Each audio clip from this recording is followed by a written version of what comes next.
Sursum corda.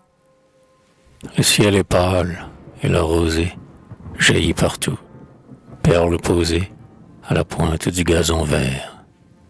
Les lointains ont des tons de mauve, la feuille prend sa couleur fauve, dernier feuillet du livre ouvert. La vendange est faite en Bourgogne, l'année a fini sa besogne, le temps a filé son linceul. La blonde automne échevelée, ainsi qu'une reine exilée, a déjà le pied sur le seuil. Elle part sans fermer la porte, princesse effarée l'emporte, ses perles et ses joyaux d'or. Son festin reste sur la table, elle fuit l'amant redoutable, le triste archange aux morts naisseurs. Sur les froides nuits qui les mouillent, les arbres géants se dépouillent de leurs cheveux longs et vermeils. Voici venir comme un homme ivre, le dur hiver vêtu de givre, conduit par les pâles soleils. Adieu le beau soir écarlate, voici venir le noir pirate, sur sa flotte aux 100 000 mâts. Ses pavillons sont les gelées, qui sur les choses désolées s'étendent en sombre frimas. Ses matelots, sinistres têtes, pour signaux ont pris les tempêtes, pour avirons les coups de vent. Ses larges voiles déployées, dans la brume, formes noyées, masqueront le soleil levant. Adieu la danse des allumés, sur les pelouses parfumées. Adieu les joyeuses chansons. Adieu, sous les vertes charmilles, les chœurs rythmés des jeunes filles, la ronde des bruyants garçons. Adieu, sous les joncs, le satyre, dont le lascif éclat de rire fait frissonner la nymphe écho. Adieu l'amour, adieu le rêve, adieu la gaieté qui soulève les basques de son caraco. Adieu les nymphes toutes nues, au bord des fontaines venues, qui, se mirant en pur cristal, dans le mystère bleu des ondes, laissent baiser leurs tresses blondes aux flots amoureux du canal. Adieu, belle Amadriade, toutes les 1000 myriades des petits êtres animés.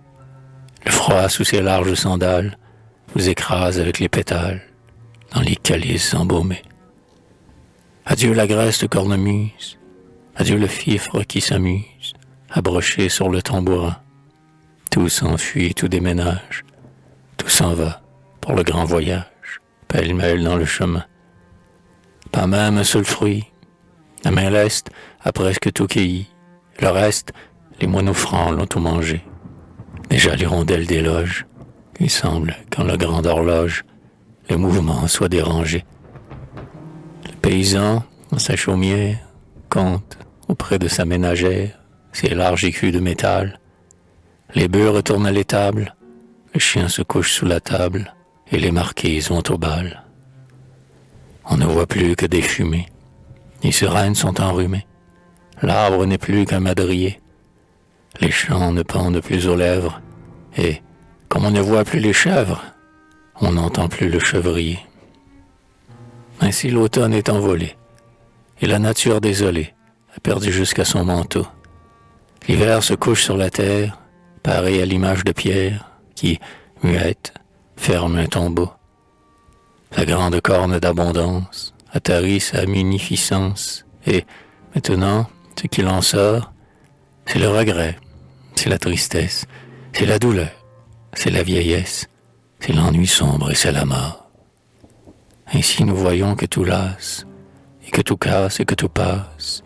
Ainsi nous croyons tout perdu. Ainsi de nous rien ne résiste. Ainsi nous pensons, chose triste, que rien ne nous sera rendu.